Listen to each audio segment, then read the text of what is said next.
lewat laporan keuangan 4 tahun terakhir, saya coba analisa fundamentalnya saham ITMG. Lalu lewat proyeksi dividen 2023, saya akan coba hitung kisaran harga wajarnya saham ITMG. Sebelum dimulai, saya punya bocoran 3 saham yang layak invest. Kenapa saya kasih status layak invest? Karena saham-saham yang saya bocorin memenuhi 3 kriteria penting. Fundamentalnya mewah, valuasinya masih murah, dan prospeknya cerah. Oke. Video ini direkam 23 Februari. Udah closingnya di 35.900 si ITMG. Oke. Kita masuk ke topik pertama, topik ekuitas. Ekuitas ITMG selama 2022 itu 30,7 T. Dimana ini adalah ekuitas terbesar selama 4 tahun terakhir. Ya, coba bandingin sama tahun sebelumnya. Jadi ini adalah ekuitas terbesar selama 4 tahun terakhir. Sekarang kita masuk ke topik laba. Labanya ITMG 18,8 T. Ini juga merupakan laba terbesar selama 4 tahun terakhir. Bisa dibandingin dengan tahun-tahun sebelumnya. Oke. Karena labanya terus meningkat setiap tahun, ya udah 2 tahun berturut-turut, udah 2 kali. Dan labanya sekarang terbesar selama 4 tahun terakhir. Begitu juga dengan ekuitas yang terus membesar selama tahun ke tahun. Udah 2 kali berturut-turut ya. Dan merupakan ekuitas terbesar juga selama 4 tahun terakhir, maka ITMG fundamentalnya mewah ya. Fundamentalnya aman, oke, nggak ada masalah. Laba terus meningkat, ekuitas terus membesar, bahkan terbesar selama 4 tahun terakhir. Oke, itu soal fundamentalnya ya. Sekarang kita mau masuk ke valuasi, di mana valuasi kita berdasarkan proyeksi dividen tahun 2023 ini. Tapi sebelum saya masuk ke topik dividen, yang mana nanti kalau udah ketemu dividen maka akan ketemu kisaran harga murah, wajar, dan mahalnya ITMG. Karena sekarang udah mau nyaris 3 menit Anda masih menonton video ini, saya asumsikan Anda suka dengan video ini ya, atau suka dengan gaya bahasa, atau suka dengan kesimpelan Excel yang lagi Anda lihat ya, template Excelnya. Saya minta tolong ke Anda untuk like video ini dan tulis ITMG di komen. Makin banyak yang like dan makin banyak yang tulis ITMG di komen, itu hadiah kebahagiaan aja tersendiri buat saya gitu ya. Dan semoga Anda mau melakukan itu. Oke, like dan tulis ITMG di komen. Terima kasih banget. Oke, dividen. Dividen topik tentang bagi-bagi keuntungan perusahaan kepada para investornya. Keuntungan diwakili dengan istilah EPS. Ya, EPS gampangnya keuntungan perusahaan tersebut. Yang diterima investor dari keuntungan yang ada disebutnya DPS. Berapa persen yang dibagiin ke investor dari total keuntungan itu disebutnya DPR. Kita masuk ke contoh. 2019 dia punya keuntungan 1.592. 2019 ITMG punya EPS 1.592 Q4-nya. Lalu yang diterima investor 1.275. Nah, berarti DPR-nya 80%. Karena 1.275 itu adalah 80% dari 1.592. 2020 DPR-nya 96%. Ya. 2021 DPR-nya 70%. Nah, 2022 berapa nih DPR-nya? Tapi sebelum masuk ke DPR, kita nebak dulu nih, kira-kira ITMG ada kemungkinan nggak? Ya, ada kemungkinan nggak ITMG nggak bagiin dividen sama sekali? Karena kalau ada kemungkinan ITMG nggak bagiin dividen sama sekali, berarti nggak usah ngomongin DPR gitu ya. Berarti masih ada deg-degannya nih, deg-degan untuk dia ada potensi nggak bagiin dividen. Jadi kita cek dulu nih sejarahnya buat ngelihat rutinitas dari ITMG bagi dividen. Nah, ini sejarahnya ITMG dividen ya. 2008 bagiin, 9 bagiin, 10 bagiin, 11 bagiin, 12 bagiin, 13 bagiin, 14, 15, 16, 17, 18, 19, 20, 21, 22. Oke. Jadi sepanjang ITMG melantai dari 2007 ya. Ini kan bagian 2008 berarti bagian keuntungan selama 2007. ITMG sampai tahun ini, sampai detik ini belum pernah ada 1 tahun pun, belum pernah sekalipun gak bagiin dividen. Jadi hampir yakin 100%, hampir kalau 100% kesannya pasti gitu ya. 99% pasti ITMG bagiin dividen, pasti ya. 1%-nya lagi kita sisain untuk kemungkinan terburuk ya. Siapa tahu sepanjang sejarah tiba-tiba ITMG untuk tahun ini nggak bagiin gitu ya, tiba-tiba gitu ya. Oke, jadi kita bikin 3 skema. Skema pesimis, DPR dia 70%. Kayak 2021. Ini 70% terkecil nih ya. Skema percaya diri 80%. Skema optimis 96%. Optimisnya saya masukin 75% deh. Ya, karena ya cari kalau rata-rata sih 82, tapi percaya dirinya ya setidaknya 75%. Kalau 70% ya sepesimis-pesimisnya 70% dia bagiin. Kalau optimis ya dia bagiin 96% lagi kali gitu ya. Oke, di sini saya akan pakai angka 75. Atau 70% aja ya sekalian, jadi pakai angka terkecil ya. Saya pakai angka terkecil, angka terpesimis. Oke. Jadi kalau berdasarkan ngitung, jadi kalau kisaran harga wajar ITMG dihitung berdasarkan proyeksi dividen, maka harga murahnya ITMG itu ada di 75.000. Wajarnya ada di 113.000 dan mahalnya ada di 151.000. Oke, saya tahu tanggapan Anda pertama kali mungkin adalah, nih ngitungnya ngaco kali atau terlalu ngawang-ngawang gitu ya. Ya kejadiannya seperti ini gitu. Kejadiannya seperti ini, emang kayak gitu. Dan kalau Anda nih, ini Anda misalkan Anda pertama kali nonton channel ini, nonton video dari channel Saham Nyantai ini ya, Anda cek deh ke video-video yang lain ya. Setelah Anda nonton ini, Anda cek. Sebenarnya seluruh saham saya rumusnya begini-begini aja. Excel yang saya pakai juga ini juga. Jadi kalau Anda biasa misalnya nanti ngeliat video saya, hitungannya mah terlalu konservatif, terlalu ngeremehin, masa suatu saham harganya segini sih, masa segini udah dianggap mahal. Nah, ini saya kasih nih contoh yang pakai Excel yang sama, hitungan yang sama, valuasi yang sama, sudut pandang yang sama, tapi Anda lagi ketemu yang bahkan untuk nyentuh murahnya aja masih ada gap 111%. Nyentuh harga murah belum wajar ya. Nah, terus sekarang pertanyaan mungkin gini. Oke, Min, nyentuh 75.000 aja masih ada 111%. Tapi mungkin gak tercapai gitu kan mungkin pertanyaannya.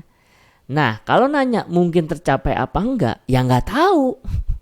Ya, namanya value investor itu kan mengukur gini, ibaratnya orang nih, misalkan Anda nikahin, misalnya Anda laki-laki nih ya, Anda nikahin perempuan nih, dari keluarganya sehat-sehat aja, cek kesehatan sebelum pernikahan baik-baik aja, nggak ada sakit segala macam. Terus misalkan ditanya, jadi kapan punya anak? Ya nggak tahu lah, punya anak itu punya anak kan urusan Tuhan kan, urusan Allah kan. Kita manusia bisanya ngukur nih. Kalau ngeker kayaknya mantau dari jauh ya. Ya ngeker juga boleh deh. Kita memastikan diri kita sehat, sperma kita bener, istri kita, calon istri kita bener, keluarganya, keturunannya bener, fisik dia bener.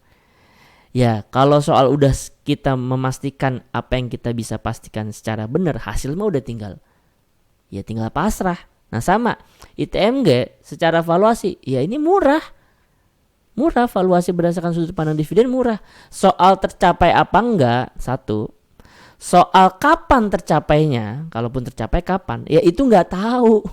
Investor nggak bisa nyampe ke situ kecuali contoh misalkan nanti Anda gabungin sama ilmu teknikal misalkan, atau gabungin sama ilmu bandarmologi misalkan. Nah, Anda mungkin agak dapat gambaran kapannya mungkin Anda tahu.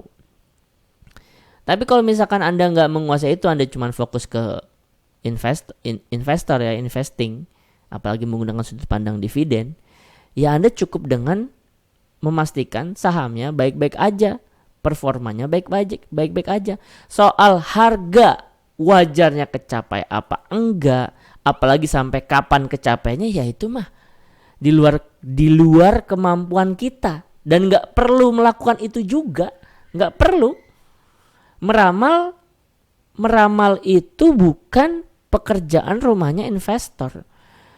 Pekerjaan rumahnya investor menghitung, menganalisa, mengkalkulasi. Tapi kalau sampai akhirnya menjawab, oke, kira-kira sekitar segini, ya itu namanya udah mulai jadi dukun ya. Udah mulai jadi meramal gitu.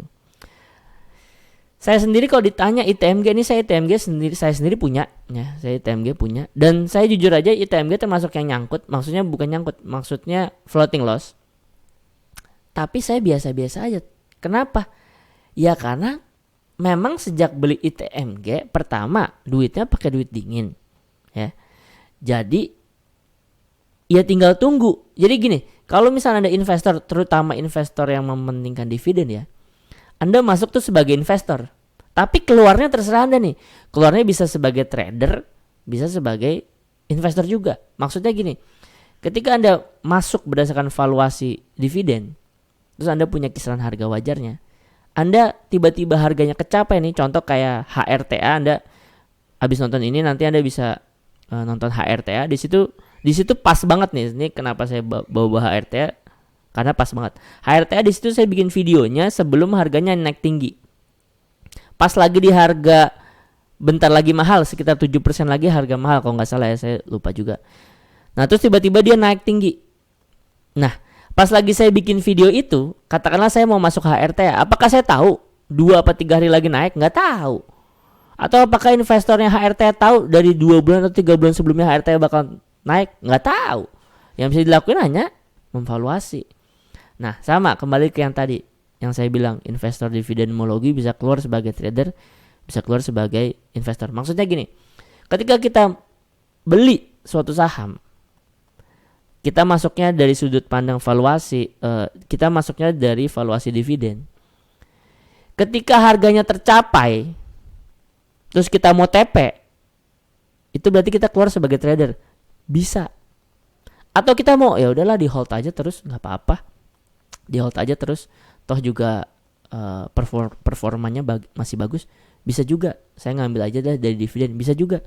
Jadi masuk sebagai investor itu bisa keluar tetap sebagai investor, bisa ngehold, maksudnya sebagai investor lanjut ngehold gitu, bisa keluar sebagai trader. Lah kalau trader keluar dan exitnya harus berdasarkan trader, harus berdasarkan kaidah trader kan. Nah kalau investor bisa keluarnya nanti sebagai investor, bisa ngehold lanjut sebagai investor, bisa juga keluar sebagai trader. Nah kalau kasus ITMG belum tercapai harga wajarnya, ya nggak usah panik, apalagi mikir ya ini apa harus di cut loss ya, apa harus di cut loss. Ya kalau di cut loss jadi bener terrealisasi dong lossnya. Tapi kalau misalkan nggak di cut loss, kan rugi Anda tuh belum nyata, masih cuma di portofolio Anda doang, masih cuma di dashboard. Tapi dividen itu sesuatu yang nyata. Dividen sesuatu yang nyata. Anda bisa bilang, Anda misalkan bertanya, sesuatu yang nyata gimana? Ya secara sejarah ITMG nggak pernah bolong bagi dividen ya. Terus 3 tahun terakhir 80% DPR-nya, 96%, 70% DPR-nya. Kalaupun sekarang 70% lagi DPR-nya, ini hampir keniscayaan, hampir kepastian dia akan bagiin dividen. Kecuali tadi 1 tahun 1% yang kita sisain untuk menyisakan, siapa tahu terjadi hal yang mustahil ya. Tapi di luar 1% itu 99% ITMG bakal bagi dividen. Bagi dividen sesuatu yang nyata. Loss Anda, floating loss Anda itu bukan sesuatu yang nyata, kecuali Anda beneran cut loss. Nah jadi nyata deh tuh gitu ya. Nah mungkin pertanyaannya kalau setelah saya jelasin kayak gitu, mungkin pertanyaannya gini, ya kan tapi loss banyak. Ya terus kenapa kalau loss banyak? Tapi kan floating lossnya banyak. Ya terus kenapa kalau floating lossnya banyak? Ya kan Anda dapat dari dividen. Sama kayak Anda punya kontrakan, Anda kan nggak berniat untuk mau celin, mau tekin genteng, mau tekin batu bata, mau tekin lantai buat dijual, enggak kan? Ya Anda dapat duit dari yang bayar sewa per tahun. Simple. Jadi kalau beli saham berdasarkan masuknya sebagai investor dari sudut pandang dividen, selama harga wajar belum kesentuh atau selama masih floating loss, ya hold aja. Kecuali nanti performanya turun dan parah misalkan gitu ya. Selama belum dan lagi masih floating loss, ya hold aja. Nanti tiba-tiba udah floating profit, mau di TP silahkan, mau lanjut di hold silahkan. Nah terus pertanyaan mungkin gini, ya misalkan harus nunggu setahun atau 2 tahun atau 3 tahun, ya kenapa gitu? Aduh saya sampai sendawa ya. Ya kenapa kalau nunggu 1 tahun, 2 tahun, 3 tahun? Ya kan saya pengen cepet-cepet dapat duitnya. Nah kalau Anda pengen cepet-cepet dapat duitnya, apalagi Anda terburu-buru pengen dapat duitnya, itu dari basicnya Anda udah salah. Kan invest kan harus pakai duit dingin. Anda jadi kalau misalkan terburu-buru atau Anda panik atau Anda segera atau Anda urgent atau Anda mendadak butuh duit sehingga panik, sehingga kalut ketika ITMG floating loss, berarti itu bukan soal ITMG yang salah, atau bukan dividen yang salah, atau bukan cara ngitung yang salah, cara ngevaluasi yang salah. Itu yang salah dari pertama adalah Anda. Kenapa? Karena Anda gunain duit panas. Kalau duit panas itu kayak udah basic dari basic, dasar dari paling dasarnya udah salah. Kedepannya mau Anda pakai sudut pandang valuasi apapun, mau sahamnya apapun deh, kalau dasarnya udah salah ya, kalau Anda makainya udah duit panas, ya Anda pasti gemeteran, Anda pasti panik. Itu jadi poinnya apa ya? Gini, saya kenapa bahas panjang kayak gini, karena gini, bukan karena saya holder ITMG terus saya mungkin berusaha mempom-pom, bukan sama sekali. Pom-poman saya juga nggak bakal ngaruh gitu ya. Lebih ke arah karena orang ada yang basicnya salah terus jadi nyalahin yang nggak patut disalahin, ngerti nggak? Misalkan apa ya contohnya? Misalkan ada sungai nih mampet terus banjir, terus nyalahin gubernur misalkan. Nah ya gampangnya gitu aja deh. Terus nyalahin gubernur, ya kan yang harus disalahin sebenarnya nih ya kalau banjir kan yang buang sampah sembarangan, yang bikin mampet, kan harusnya itu kan. Oke, gubernur disalahin, oke bisa, tapi itu bukan yang utama. Yang utama itu yang perilaku sehari-hari, yang buang sampah, buang puing, itu kan yang paling bikin banjir kan. Nah sama saham ITMG atau saham yang lain pun yang dividennya bagus nih, kan dividennya bagus nih, atau IPS-nya gede, saham apapun di luar ITMG, tapi Anda panik ketika floating loss, padahal Anda tahu kalau investor dividen itu niatnya adalah pas beli emang nggak untuk dijual, toh emang dia pakai duit dingin. Tapi Anda panik, bisa jadi yang salah bukan sahamnya, bisa jadi bukan valuasinya, bukan cara ngitungnya, tapi yang salah adalah Anda pakai duit panas, duit sekolah kali, duit anak sekolah, duit iuran SPP, duit bayar listrik mungkin, atau duit kas ibu-ibu PKK mungkin. Ya itu udah salah sejak dasar, udah salah sejak awal, udah salah sejak titik pertama gitu. Oke, kembali lagi ya. Jadi ceramah saya. Selalu ceramah kayak lagu Jamrut. Oke. Kalau Anda masuk di harga sekarang ya, ITMG 35.900, itu dividen yieldnya terhadap potensi dividen yang mau dibagiin itu 21%.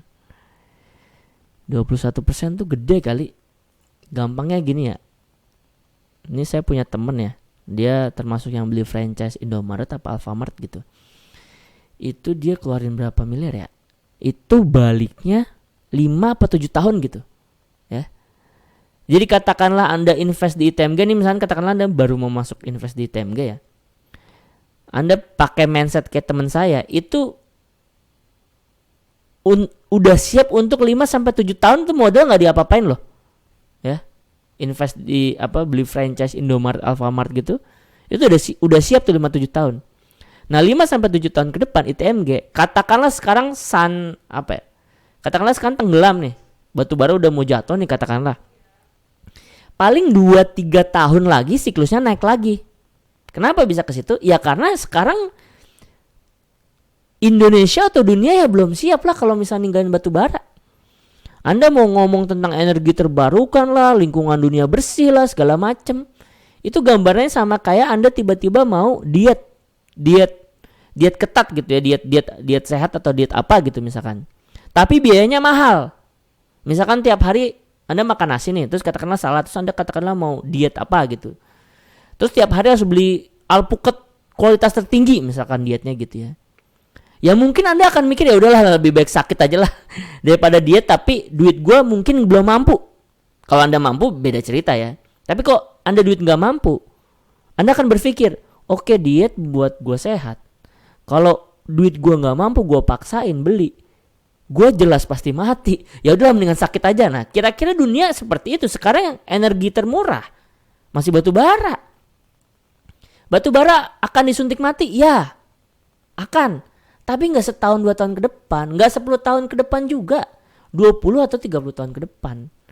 Jadi katakanlah disamain sama kayak tadi invest di Indomaret ya, yang siap 5-7 tahun ke depan. Itu ya 5-7 tahun ke depan ya ITMG udah ketemu siklusnya naiknya lagi. Dan ketika itu naik lagi siklusnya, ya di situ akhirnya mungkin kejemput harga Anda.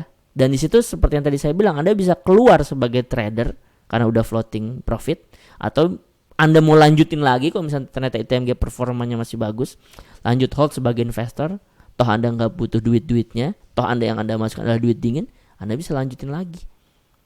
Kurang lebih gitu. Dan kalau Anda nggak percaya, coba deh Anda ketemu teman atau siapa gitu, Anda bilang, lu mau nggak masukin duit, nanti tahun ini akan dapat return 21%, tapi duit lu jangan dicabut ya untuk 3 tahun sampai 5 tahun ke depan, dan nanti tiap tahun akan dapat lagi. Teman Anda kalau teman Anda pebisnis, kemungkinan mau, karena dengar 21%, buset 21% gede banget, pasti kayak begitu dah.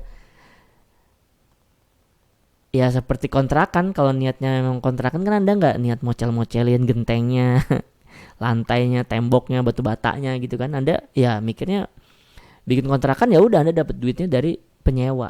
Nah, tapi di saham dengan aliran dividenmologi itu kita masih bisa keluar sebagai trader nanti kalau udah floating profit, atau kita masih tetap bisa lanjut sebagai investor yang dapat duit dari dividen tiap tahun. Nah gitu. Lumayan capek juga ternyata. 22 menit. Oke, kurang lebihnya mohon maaf. Sebagai penutup, kalau anda mau dapat bocoran 3 saham yang masih layak invest, yang fundamentalnya mewah seperti ITMG gini, mewah ya, ekuitasnya membesar, labanya meningkat, valuasinya masih murah kayak ITMG gini, masih murah, dan prospeknya cerah, katakanlah ITMG prospeknya bagi Anda udah suram gitu ya, Anda bisa dapetin bocoran saham layak investnya dengan klik link yang ada di deskripsi. Kurang lebihnya mohon maaf. Assalamualaikum warahmatullahi wabarakatuh.